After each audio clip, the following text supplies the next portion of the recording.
ભાવું તો તમને દેખાતું નથી? અરે ઘઉંમાં હંજવારી કાઢવાની હોય ઘૂઘી હે પેલા તો ખજૂરીની પીછીની હાવણી કહેવાય હા એ લઈ લેવાની મસ્ત નવી ધોયેલી બરાબર અને ઠેક કૂતરા ભેગા થઈ જાય એમ ને મતલબ હા તમારે ઘઉં સાફ કરવાના હોય એટલે તમારે ખાવા માટે રાખવા હોય એટલે 12 માસ માટે રાખવા હોય એટલે તમે આવી રીતે આમ પોળા કર્યા જ હોય છે મિત્રો ઘઉં હા હુકાવ્યા જ હોય બધાય હુકાવ્યા હોય ને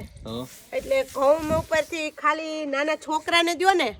તોય રમતા રમતા આવી રીતે હાવણી ફેરવી નાખે ધીમે પોલે પોલે આવી જો આમ આખી આડી રાખવાની આમ ઊભી નહીં ફેરવવાની આડી હાવણી ફેરવી નાખો એટલે જો ને બધું કસ્તર ભેગું થયું છે સાફ કરવામાં તમારે પોણા ભાગનું ટૂંકમાં બધું કામ નીકળી જાય ખાલી 2 વાર હાવણી મેં ફેરવી છે પણ તમને ઘઉંમાં તફાવત દેખાતો હશે આ ચોખ્ખા ઘઉં જોઈ લો અને આ ભાગ જોઈ લો ત્યાં હજી કચરું કાઢવાનું બાકી છે વાહ ભાઈ વાહ તારો આઈડિયો બેસ્ટમાં બેસ્ટ છે એમાં એવું છે કે હું નાની હતી ને તે વાડીએ જાતી ને તઈ તલ ને એવું બધું કરતા ને વાડીએ તો એક બાજુ તલનો સાયણો હોય ખબર ઓલો રાખે રેતી સારવાનો હોય એવો એમાં અહીંથી આમ નાખે ને તલ એટલે પવન હોય ને એટલે આમ જાય ને એટલે બીજી બાજુ મારા ગૌધાબા અને મારા મમ્મી ની બધા હાવણીઓ લઈ લઈને બેઠા હોય નોખે નોખે સાયણે અને એ આવી રીતે આમ આમ ફેરવતા હોય એટલે એક બાજુ કસ્તર બધું નીકળી જાય આ જોને ખોટી ફોતરીઓ હોય બધી જામ ઉડી જાય ખોટી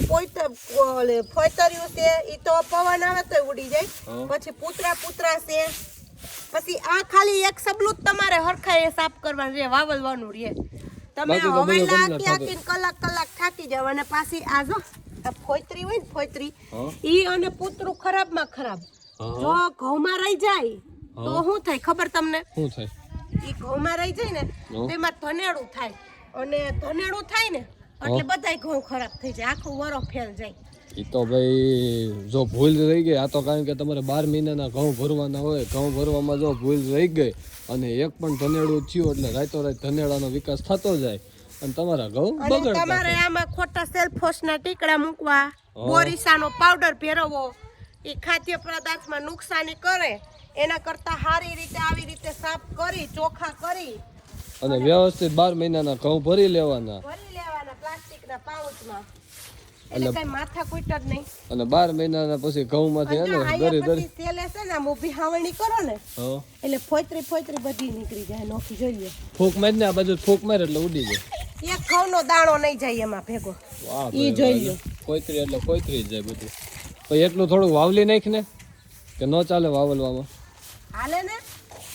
પણ આ હાસાનીથી થાય તો તેટલું ખાટું ક્યાં વાવલું ભેગા વાવી પણ એ બાજુ જે ક્યાં કાઢ્યું એ બાજુથી પવન છે હમણાં બધું આમાં આવવાનું છે એ ભરી લેવાનું પછી આ ગોબરું નહીં રાખવાનું ગંધારું નકર તારે મહેનત માં પાણી ફરી જવાનું હે નો ફરવા દઉં ને અને ઓલો જો મોઢામાં ઘઉં નાખે પછી પાયની ઓલી બાજુ હે ને થૂકી નાખે છે